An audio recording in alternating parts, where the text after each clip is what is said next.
My name is Francisco Esqueda.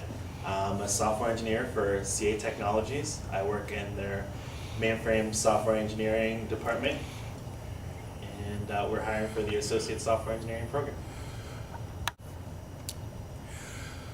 What advice would you give to a potential hire?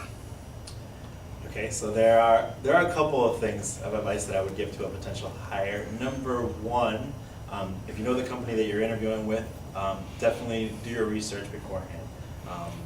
Google the company, go to their website, check out what their business is all about, what kind of products they work in, what kind of technologies, and number one, make sure that it's something that you want to do, where you want to take your career. Number two, get as much information as possible.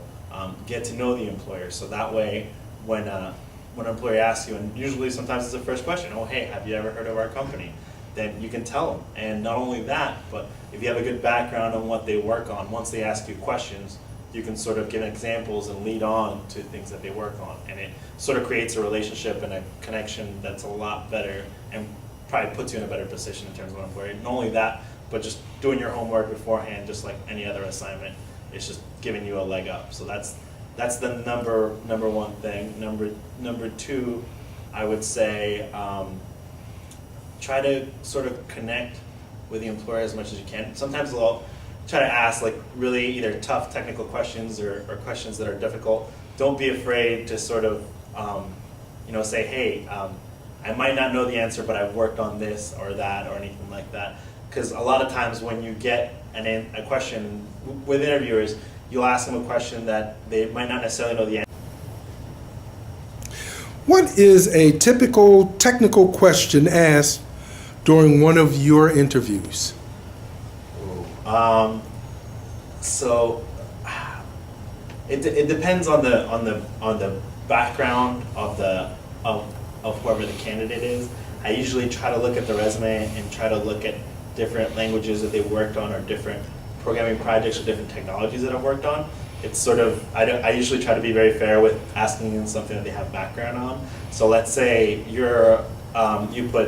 have Java and C background on your resume, which is something that's very common amongst most of the computer science graduates. I usually try to ask the questions, hey, what are the differences between the programming languages? How do they handle memory? How are they compiled? How do they run in different machines?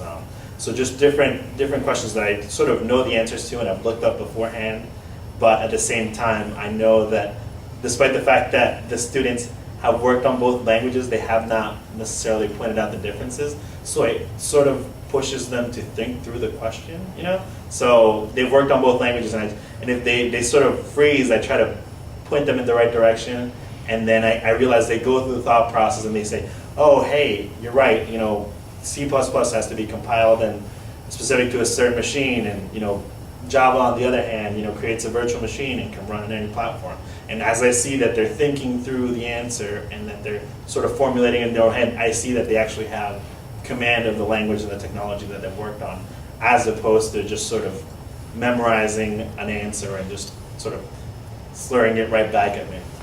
So they might try to fumble through the answer, and it just sort of makes you look bad, but you're really just trying to answer the question. So I would say definitely just tell the employer, hey, I've never heard of this, but I've worked on this or that or anything